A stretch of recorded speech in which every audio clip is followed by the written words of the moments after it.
கடந்த தேர்தலிலே அவர் போட்டியிட்டார். அவர்களுக்கு நீங்கள் வெற்றி கொடுக்கவில்லை. இந்த தொகுதி மக்கள் கடந்த தேர்தலில் மிகப்பெரிய தவறை செய்திருக்கிறீர்கள். ஒரு தகுதி இல்லாத ஒரு நபரை நீங்கள் தேர்வு செய்து அதன் காரணத்தால் தான் இந்த மாவட்டத்துக்கு எந்த வளர்ச்சியும் உங்களுக்கு கிடைக்கவில்லை.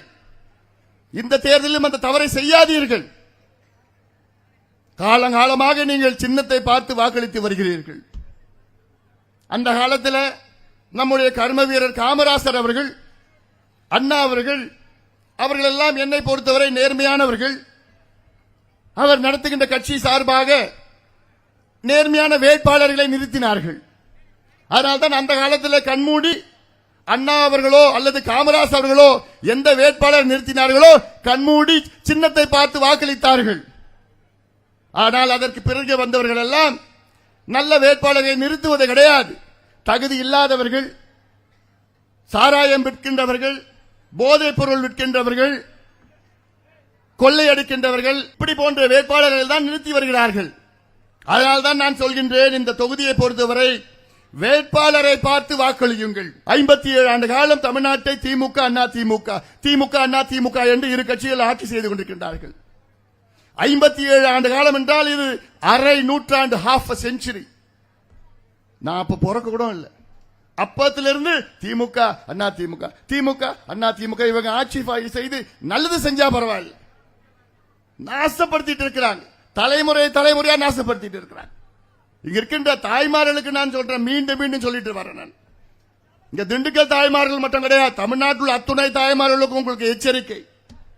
இந்த இரு கட்சிகளும் என்னைக்கு ஆட்சிக்கு வந்தாங்களோ அன்னைக்கே உங்க தாத்தாவை மது பழக்கத்துக்கு அடிமையாக்கிட்டாங்க. அதன் பிறகு உங்க அப்பாவை மது பழக்கத்துக்கு அடிமையாக்கினாங்க.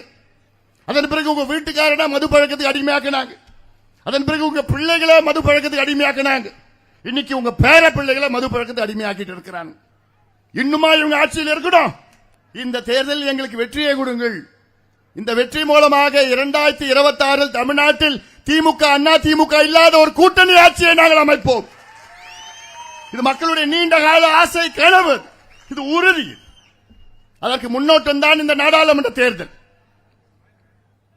ஏதோ நாங்க அரசியலுக்காகவோ தேர்தலுக்காகவோ நாங்க பேசல, உணர்வுபூர்வமா நாங்க பேசிட்டு வரோம்.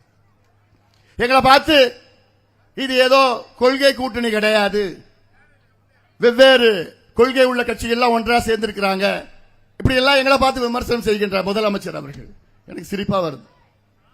அவர் திரும்பி பார்க்கணும், அவர் மேடையில் யார் யார் நின்றுட்டு இருக்கா, உட்கார்ந்துட்டு இருக்கிறாங்கன்னு. தேர்தல் கூட்டணி என்றால் வெவ்வேறு கொள்கைகள் உள்ள கட்சிகள் ஒன்னா சேரத்து அது சகஜம்தான். ஆனால் இப்ப இந்த மேடையில் இருக்கின்ற அத்துணை தலைவர்களுக்கும் ஒரே கொள்கை என்ன? தமிழ்நாட்டில் பூரண மதுவிலக்கு வேண்டும், அந்த கொள்கையில் இருக்கிறாங்க. தமிழ்நாட்டில் போதைப் பொருள் ஒழிக்கப்பட வேண்டும், அதே கொள்கையில் இருக்கிறாங்க. தமிழ்நாட்டில் விவசாயத்தை மேம்படுத்த வேண்டும், அதே கொள்கையில் இருக்கிறாங்க. தமிழ்நாட்டில் ஊழலை ஒழிக்க வேண்டும், அதே கொள்கையில் இருக்கிறாங்க. தமிழ்நாட்டில் வறுமையை ஒழிக்க வேண்டும், அதே கொள்கையில் இருக்கிறாங்க. தமிழ்நாட்டில் நீர் மேலாண்மைக்கு முக்கியத்துவம் கொடுக்க வேண்டும், அதே கொள்கையில் இருக்கிறாங்க.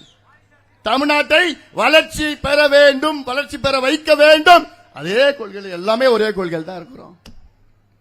நீங்க என்ன கொள்கையில் இருக்கிறீங்க? காங்கிரசுக்கும் கம்யூனிஸ்டுக்கும் என்ன கொள்கை வித்தியாசம் இருக்கு? கேரளாவில் ராகுல் காந்தி போட்டியிடக்கூடாதுன்னு சண்டை போட்டு துரத்தி விடுறாங்க ராகுல் காந்திய. இன்னைக்கு ராகுல் காந்தி கட்டி பிடிச்சிட்டு இருக்காங்க தமிழ்நாட்டில். திமுக காங்கிரசுக்கு என்ன கொள்கை வித்தியாசம் இருக்குது? இலங்கை தமிழர்களை கொன்று குவித்த காங்கிரஸ் கட்சி, அவங்க கூட போய் நீ போய் கூட்டணி சேர்ந்துட்டு இருக்கிற. அந்த காலத்திலிருந்து நேரு மகளை வருக நிலையான ஆட்சி தருக என்னமோ வசனம், இந்த வசனம் பேசி பேசியே உங்களை ஏமாத்திட்டு இருக்கிறாங்க, இன்னும் பேசிட்டு இருக்கிறாங்க. இன்னைக்கு எங்களுடைய பிரதமர் அவர்கள் கச்சத்தீவு பத்தி பேசினா அதுக்கு ஒரு குற்றம். நீ என்னையா பண்ணிட்டு இருந்த 50 வருஷமா? காங்கிரசுக்கும் திமுக தானே கச்சத்தீவை தாராளத்தை கொடுத்தீங்க. இன்னைக்கு கச்சத்தீவை தாராளத்தை கொடுத்ததுனால தான் இன்னைக்கு 800 நம்முடைய மீனவர்கள் இலங்கை கடற்படையால் கொல்லப்பட்டிருக்கிறார்கள். 800 பேர், 6100 பேர் கைது செய்யப்பட்டிருக்கின்றார்கள். 1250 படகுகள் கையகப்படுத்தப்பட்டிருக்கிறது. காரணம் யாரு? காங்கிரசும் திமுகவும். இன்னைக்கு பிரதமரை பத்தி விமர்சனம் பண்றாங்க.